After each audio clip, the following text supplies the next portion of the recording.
a difficult day at the office, David. Can you give us your thoughts on that game? Yeah, obviously a horrible afternoon, horrible result, conceded 6 goals, which is very, very painful. Unfortunately, we were not able to give the great away support which we had today. I feel very sorry. But the story of the game is quite easy.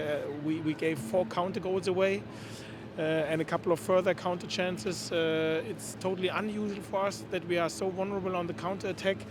And obviously, the first goal was offside. The player who was in offside blocked Gibbo, and this is why the other player was able to score. And the second one, we have not done our job in the set piece where we had to be 2 players in the ball and we only were 1.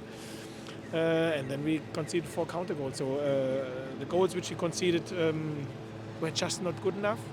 This is the truth. And this is why this really, really hurts, and this is something what we have to correct quickly. In your position, how do you now lift a dressing room after a game like that? Now, obviously, it is my job to lift the dressing room, but the players are smart and intelligent enough. If you make mistakes like we have done, we played in areas where we should not play centrally, where we overload the center, and obviously we picked up a pass where the player was not free, and then obviously they hurt us on the transition. Our rest defense was not in shape as well. Unfortunately, we didn't learn our lessons during the game.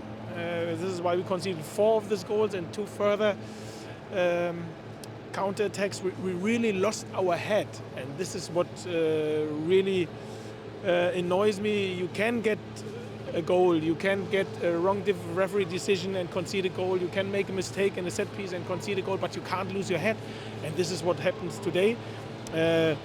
I can't complain about the effort and the attitude. The players tried everything, they worked really hard, but they made mistakes which were just unbelievable. And if you make mistakes like this and then you lose your head, you get punished, and this is what happens today.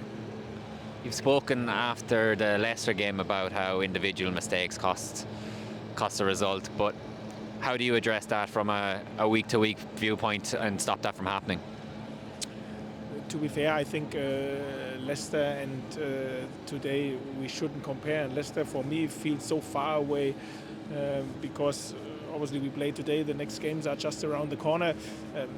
We have to take it game by game, and today we have not done our job in terms of that we kept our head and played in the areas where we wanted to play. And this is what costs us, and this is what the opponent used. And obviously this is why we conceded this defeat.